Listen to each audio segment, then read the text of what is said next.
শেখ হাসিনার নেতৃত্বে আওয়ামী লীগ সরকারের অধীনে সর্বশেষ দ্বাদশ জাতীয় সংসদ নির্বাচনও ছিল প্রশ্নবিদ্ধ। সেই সরকারের অধীনে অনুষ্ঠিত ৩ নির্বাচনেই ভোট দিতে পারেনি এদেশের মানুষ। দিনের ভোট রাতে করা সহ নানা অভিযোগ রয়েছে এসব নির্বাচনের বিরুদ্ধে। ধারণা করা হচ্ছে ছাত্র জনতার গণ অভ্যুত্থানের পর ত্রয়োদশ জাতীয় সংসদ নির্বাচন হবে অবাধ, সুষ্ঠু ও নিরপেক্ষ।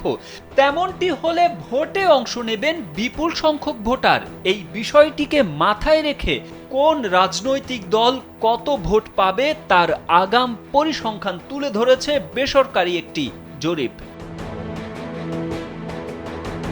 স্যান্ডেলিনা সো, রূপচর্চায় আভিজাত্য।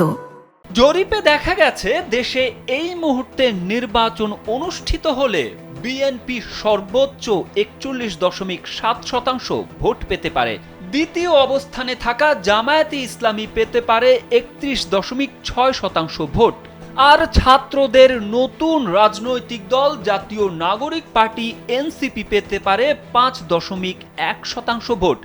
জরিপের ফলাফলে আরও দেখা গেছে আওয়ামী লীগ 13.9%, ইসলামী আন্দোলন বাংলাদেশ 2.6%, জাতীয় পার্টি 1%, গণ অধিকার পরিষদ 0.5%, গণসংহতি আন্দোলন 0.2% এবং অন্যান্য দল 3.3% ভোট পেতে পারে।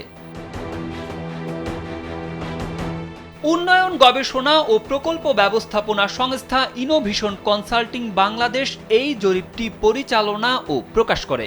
চলতি বছরের সারা দেশের 8টি বিভাগের 64 জেলায় 19 ফেব্রুয়ারি থেকে 3 মার্চ পর্যন্ত পরিচালিত হয় এই জরিপ, যাতে অংশ নেন 10,696 জন প্রাপ্তবয়স্ক ব্যক্তি। সম্প্রতি রাজধানীতে এক অনুষ্ঠানে জরিপের বিস্তারিত ফলাফল তুলে ধরেন ইনোভিশন কনসাল্টিং এর ব্যবস্থাপনা পরিচালক মোহাম্মদ রুবাইয়াত সরওয়ার। তারেক আহমেদ, কালবেলা।